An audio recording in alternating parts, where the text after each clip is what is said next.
내게 행하신 일 찬양합니다.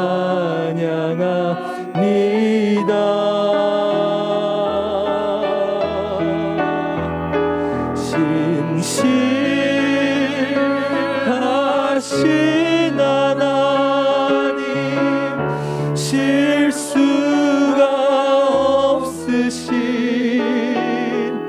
좋으신 나의 주,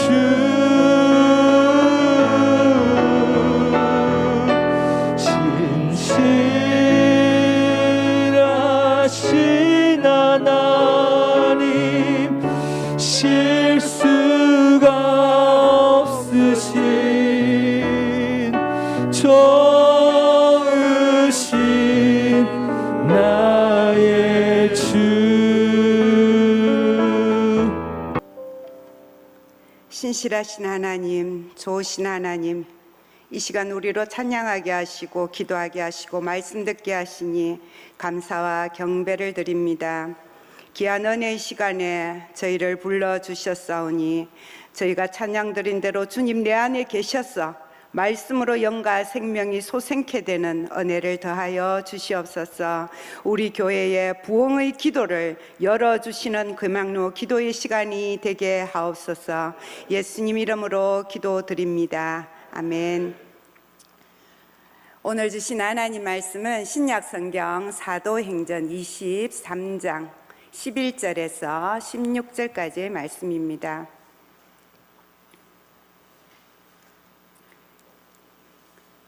사도행전 23장 11절에서 16절까지의 말씀 한 절씩 교대로 읽겠습니다. 이는 하나님의 말씀입니다. 그날 밤에 주께서 바울 곁에 서서 이르시되 담대하라, 내가 예루살렘에서 나의 일을 증언한 것 같이 로마에서도 증언하여라 하리라 하시니라.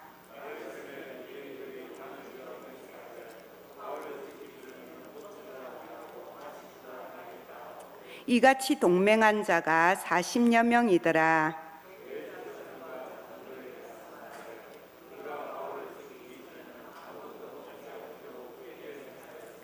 이제 너희는 그의 사실을 더 자세히 물어보려는 척하면서 공회와 함께 천부장에게 청하여 바울을 너희에게로 데리고 내려오게 하라. 우리는 그가 가까이 오기 전에 죽이기로 준비하였노라 하더니 바울의 생질이 그들이 매복하여 있다 함을 듣고 와서 영내에 들어가 바울에게 알린지라. 아멘. 인간의 끝은 하나님의 시작이다라는 좋은 말이 있습니다. 예수님이 했던 십자가 죽으심 그리고 부활 40일 후에 드디어 이제 성천하심으로 성육신하신 하나님으로서 인간으로서의 사역은 끝이 나고 이제 성령님의 사역이 교회와 제자들을 통해서 시작되는 이야기가 사도행전의 역사 이야기입니다. 스데반과 베드로도 그랬고 바울도 그랬듯이 사방에 우겨삼을 당하여도 예루살렘과 유대와 사마리아와 땅끝까지 이어지는 그 선교의 지경이 넓혀지는 이야기, 역동적인 승리의 이야기가 사도행전입니다. 여러분의 인생의 행전은 어떠합니까? 라떼는 하면서 대화 속에 옛날 이야기가 많아지면 나이가 들었다라는 증거라고 합니다.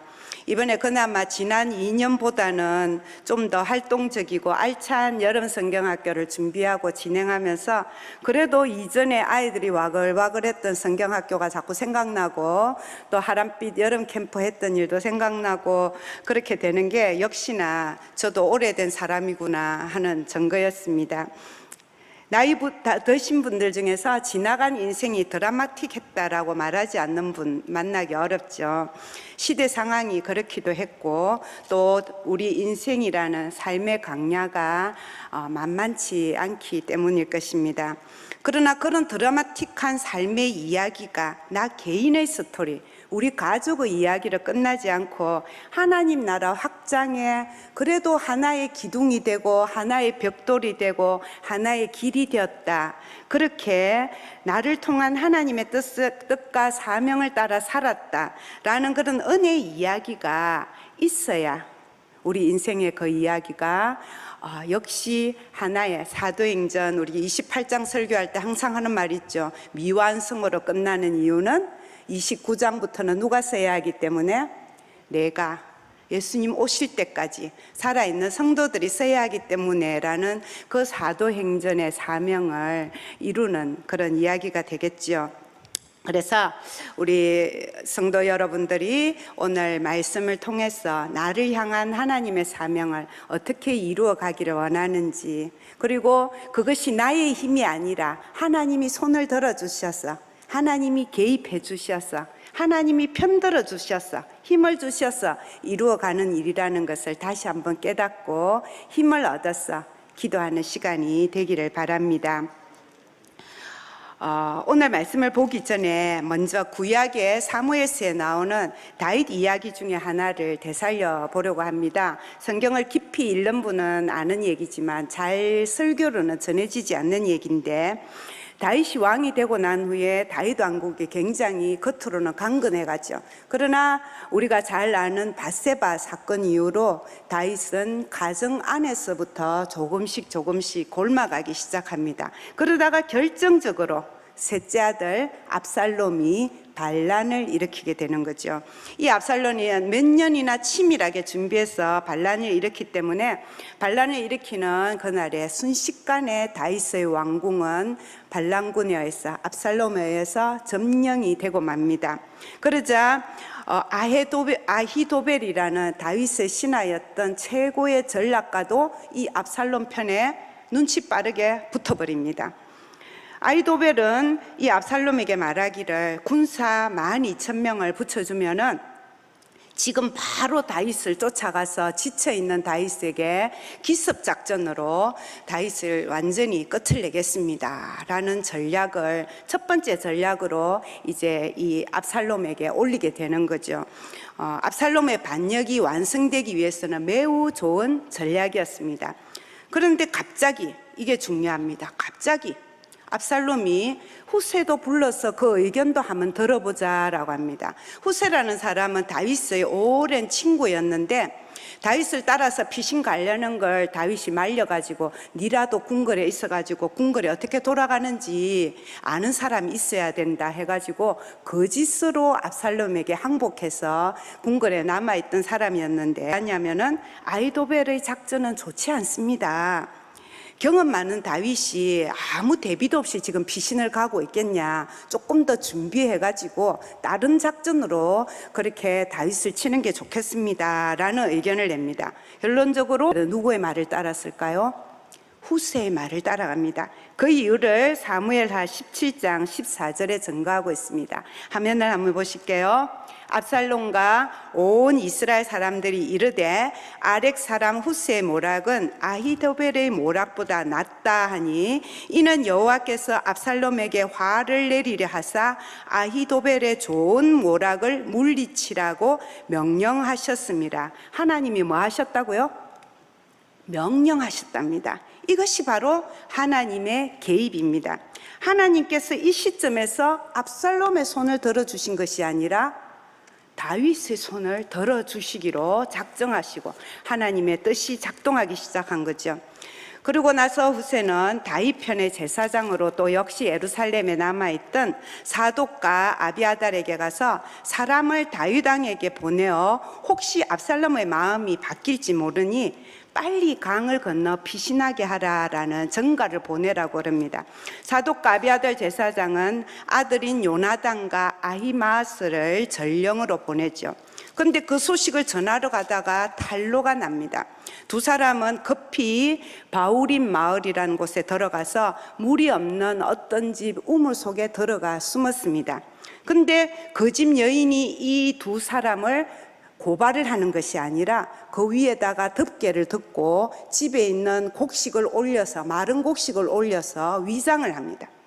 그러니까 두 사람을 찾으러 온 압살롬의 군대가 그냥 돌아가게 되고, 또 이 두 사람은 다윗 왕에게 소식을 무사히 전하게 되고, 또 다윗 왕은 그날 밤에 쉬고 요단강을 건너려고 했다가 이 전가를 듣고 급히 요단강을 건너가서 후위를 도모하게 되는 것이죠. 이 우물을 덮은 여인의 행동은 우리가 보기에 지극히 작은 일처럼 보이죠. 그러나 만약 이 여인의 행동이 없었다면, 그래서 정말 다윗이 죽음을 당하게 되고 압살롬의 승리로 끝이 났다면 하나님의 위대한 구속사는 어떻게 되었겠습니까? 물론 하나님의 기본 계획과 뜻은 실패하는 법이 없습니다. 우리는 그 사실을 잘 알고 있습니다. 그러나 우리가 생각해야 하는 것은 하나님께서 다윗 왕을 보호하실 때, 다윗 왕을 통해서 당신의 뜻을 이스라엘 나라를 통해서 나타내기를 원하실 때에는 이름도 없는 한 여인을 통해서도 하신다라는 사실입니다. 그 여인의 지혜로운 선택은 이렇게 하나님 역사에 큰 도구로 쓰임을 받게 되는 것이죠. 우리가 잘 아는 비슷한 이야기, 여리고성의 기생 라합이 두 이스라엘의 정탐꾼을 몰래 숨겼던 그 선택도, 아기 모세를 숨겨서 키웠다가 갈대 상자에 띄웠던 부모님의 선택도 히브리서 11장 믿음장에 보면은 노아나 아브라함이나 요셉이나 다윗 같은 큰 믿음의 사람들하고 똑같은 반열에 이들의 선택, 이들의 행동을 기록하고 있습니다. 모세의 부모가 아기 모세를 숨겨 키우고 바로의 공주가 그 아기를 발견해서 양육한 것이 우연이었겠습니까? 요수아의 정탐꾼이 여리고성에서 기생 라합을 만난 것이 우연이었겠습니까? 바울이 빌립보 강가에서 자주장사 루리아를 만난 것이 우연히 일어난 만남이었겠습니까? 지금 내 옆에 있는 내 가족을 만난 것이, 내 친구, 내 믿음의 동료를 만난 것이 우연이었겠습니까? 모두가 하나님의 예비된 만남인 줄로 믿습니다. 제가 잘 안 하는 건데 우리 축복 인사를 한번 했으면 좋겠습니다. 당신을 만난 것이 축복이고 은혜입니다. 당신을 만난 것이 축복이고 은혜입니다. 우연이 아니라는 거예요. 오늘 읽은 사도행전 본문에도 이런 다윗의 이야기와 비슷한 이야기가 나오고 있습니다. 하나님이 개입하셔서 인간의 악한 모략을 폐하시고 하나님의 사람을 도움으로써 하나님의 나라가 계속해서 확장되어가는 사도행전의 역사가 일어나게 하시는 거죠. 사도 바울이 3번에 걸쳐서 전도 여행을 하고 이제 또 예루살렘에 전도 보고를 하고 왔는데, 그 사이에 사도의 역사, 바울의 역사를 통해서 많은 새로운 교회들이 세워지는 것을 위협으로 본 유대교회 지도자들이 예루살렘에 올라온 이 바울을 죽이기로 마음을 먹습니다. 이번에는 반드시 죽여야 되겠다. 도저히 그냥 둘 수는 없겠다. 그래가지고 성전에서 끌어내어서 로마의 천부장에게 인계하는 데까지는 성공을 합니다. 근데 바울이 그 천부장에게 시민권을 내놓죠. 나는 로마의 시민권이다. 로마에서 재판을 받아야 될 사람이다. 그래서 이 사람들이 뜻을 이루지 못하니까 이번에는 바울을 예루살렘 공회에 끌고 갑니다. 근데 거기에서 또 바울이 뭘 꺼내느냐면, 나는 바리새인으로서 부활에 대한 믿음 때문에 여기에 서 있다. 그러니까 그 공회에 모인 사람들이 일부는 사두개인이고 부활이 없다는 사두개인이고 일부는 부활을 믿는 바리새인이니까 갑자기 바울을 제쳐놓고 부활이 있다 없다라는 정치적인 종교적인 논쟁이 일어나서 바울을 그 자리에서 죽일 수 있는 그런 선고를, 판결을 내리지 못하고 도로 천부장에게 보내게 됩니다. 근데 이 사람들은 포기하지 않습니다. 오늘 본문 12절 13절 말씀에 보니까, 날이 새매 유대인들이 당을 지어 맹세하되 바울을 죽이기 전에는 먹지도 않고 마시지도 아니하겠다 하고 이같이 동맹한 자가 40여 명이더라. 밤새 잠이 안 온 거예요. 바울을 못 죽여가지고. 그래가지고는 이제는 금식 기도를 하는 게 아니라 금식 선포를 합니다. 바울을 죽이기 전에. 몇 명이나요? 40명이나. 사내들인 공회도 못 믿고 총독 재판도 못 믿겠으니 그러면 우리가 직접 죽이자. 그리고 나서 제사장하고 장로들 공회에 가서 자기들 편인 사람을 찾아가서 꾀를 말합니다. 우리가 이렇게 매복을 해 있다가 공회로 한 번 더 불러만 주면은 공회로 오는 길에 매복해 있다가 바울을 우리가 직접 죽이겠다. 재판할 것 없이. 그러니까 다시 한번 공회로 불러달라. 그런 꾀를 이제 오늘 말씀해 보면 이야기하고 있습니다. 이제 바울의 생명은 위기에 처한 것이죠. 바울을 향하신 하나님의 계획보다 인간의 계획이 더 앞선 것처럼 보이고, 이 사람들의 계획이 성공한다면 로마는커녕 예루살렘에서 바울의 이야기는 끝이 날 그런 상황이 되었습니다. 그러나 이때 하나님의 개입이 있습니다. 하나님의 통로가 되는 사람을 이번에도 사용하시는 것입니다. 16절 말씀을 보십시오. 바울의 생질이 그들이 매복하여 있다함을 듣고 와서 영내에 들어가 바울에게 알린지라. 바울의 조카를 통해서 유대인들의 업무를 이제 바울에게 알리고, 바울이 천부장에게 알리고, 천부장은 바로 그날 밤에 백부장 둘을 불러서 그 깊은 시간에 보병과 마병과 창군을 동원해서 총독청이 있는 가이사라까지 무사히 보내도록 그렇게 명령을 내렸습니다.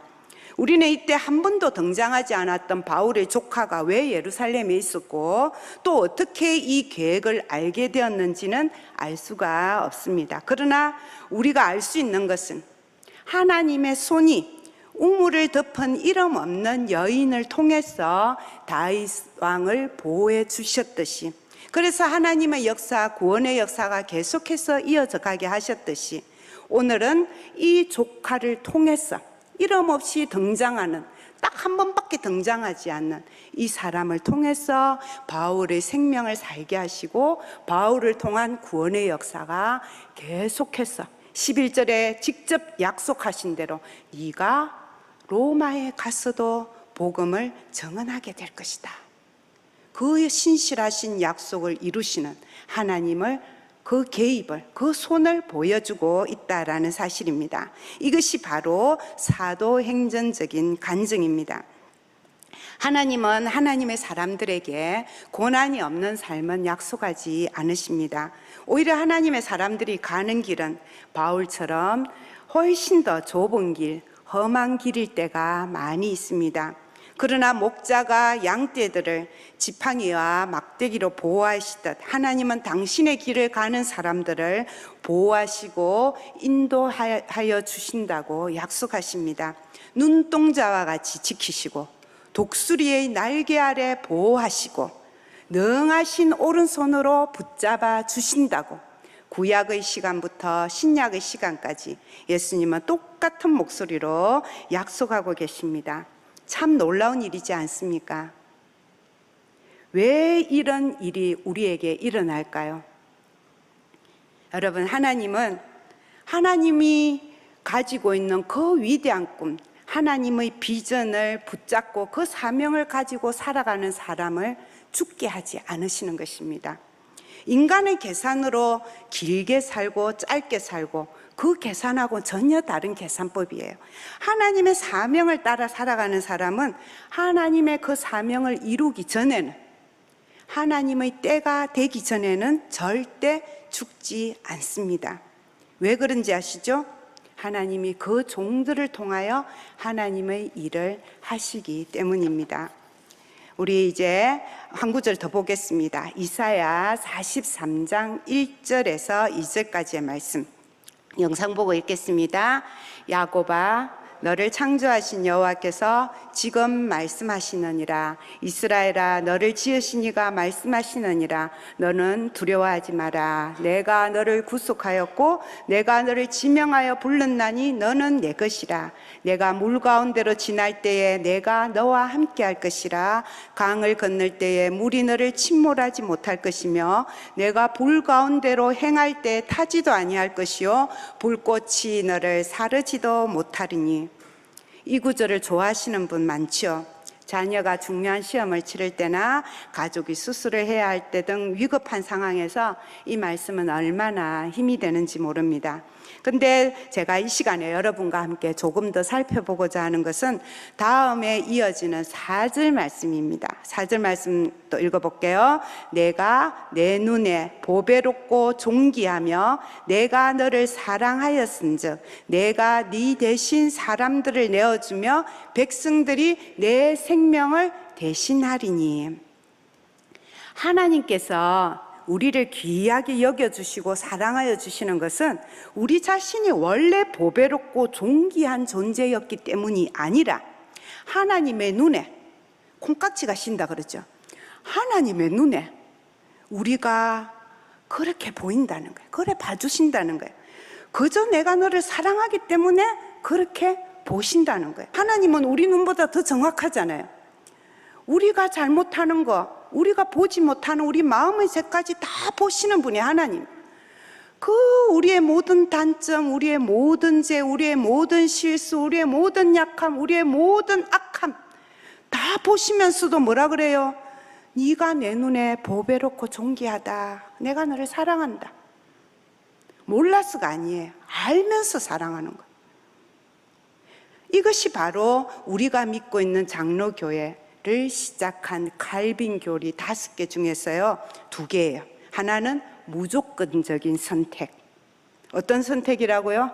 무조건적인, 조건이 있어서 선택하는 게 아니라 무조건적인 선택이에요. 또 하나는 뭐냐면 불가항력적인 은혜. 어떤 은혜래요? 우리가 거부할 수 없는, 하나님이 그냥 주시는 거. 받아 내가 사랑해 줄게. 받아, 그냥 받기만 하면 돼. 불가항력적인 은혜라는 그 교리예요. 무조건적인 선택으로 우리를 불러주시고 불가항력적인 은혜로 우리를 사랑해 주시는 그 사랑이 있어서 오늘 저와 여러분이 이 자리에 있는 것입니다. 그런 하나님의 사랑이 우리에게 구체적으로 어떤 일을 해주셨냐? 다른 사람들의 생명과 우리의 생명을 바꾸어 주시고 애굽을 너의 속량물로 구스와 스바를 너를 대신하여 주었다. 너 대신 사람들을 내어주며 네 생명을 대신하겠다.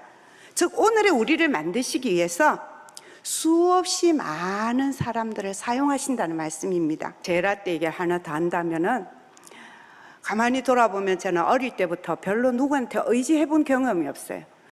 부모님부터 시작해서 오히려 제가 도와줘야 그런 사람들만 내 곁에 있었구나, 그런 생각을 하는데도 불구하고 불평불만이 별로 없어요.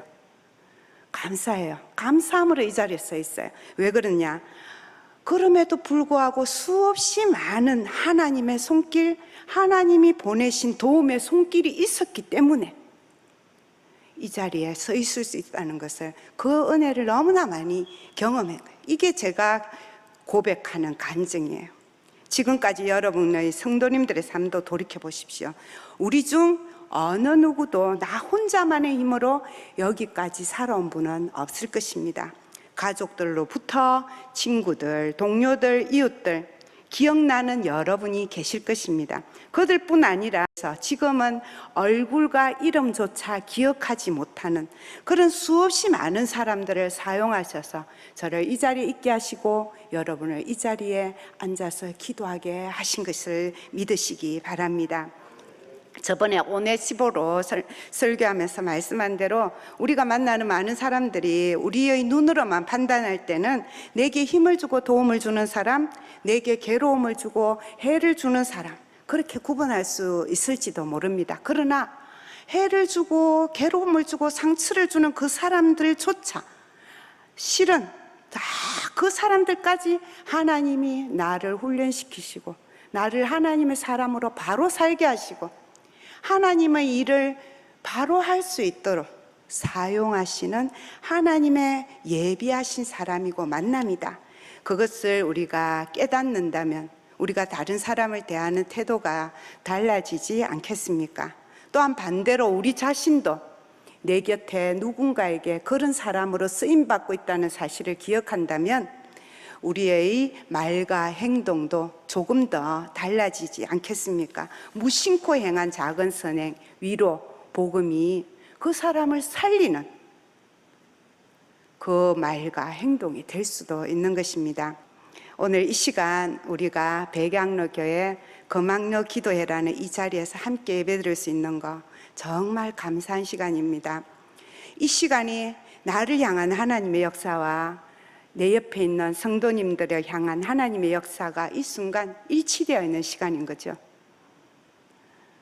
그렇기 때문에 우리의 삶 전체가 기적이 아닐 수 없습니다. 성도 여러분, 근데 더 큰 기적이 있습니다. 하나님이 그렇게 많은 사람들을 나 한 사람을 위해서 붙여주시고 사용하실 뿐만 아니라 하나님 자신이 이 땅에 오셔서 나를 대신해서 죽기까지 하셨습니다. 예수님께서 우리를 위해서 이 땅에 오시지 않았다면 우리 중 누가 압살롬이나 아히도벨이나 그 40인의 결사대처럼 하나님의 뜻과 어긋나는 자기 욕망과 야망과 멸망의 길로 가지 않았겠습니까? 예수님께서 십자가에서 피 흘려 죽지 않으셨다면 우리 중 누가 하나님의 자녀라는 이름으로 하나님의 사랑을 받고 그 무조건적인 선택을 받고 그 불가항력적인 은혜로 살아갈 수 있겠습니까? 성령님께서 우리를 인도해 주시지 않는다면 우리가 어떻게 예수님의 이름에 의지하여 하나님 앞에 기도하며 찬양하는 삶을 살 수 있겠습니까? 그래서 오늘도 우리는 우리 손을 들어주시는 하나님, 내 편을 들어주시는 하나님, 그분의 사랑에 의지하여서 내 손을 들어 간절히 기도하는 시간 되기를 바라는 것입니다. 기도하겠습니다. 우리를 부르시고 자녀 삼아 주셔서 무한한 사랑으로 품어주시고 편들어 주시고 인도하여 주신 하나님의 은혜에 감사를 드립니다. 나를 대신해서 십자가에서 죽으시고 나를 위하여 많은 복된 만남을 예비하여 주심을 감사드립니다. 남은 날 동안에도 이 복을 누리며 나누며 우리의 작은 선택, 작은 헌신으로도 하나님 나라 확장의 도구로 쓰임받는 그 귀한 은혜를 기억하며 하나님 나라의 사명자로 살도록 우리를 도와주시옵소서. 남은 시간에 찬양과 기도 가운데서 저희의 손을 잡아 주시옵소서. 예수님 이름으로 기도드립니다. 아멘.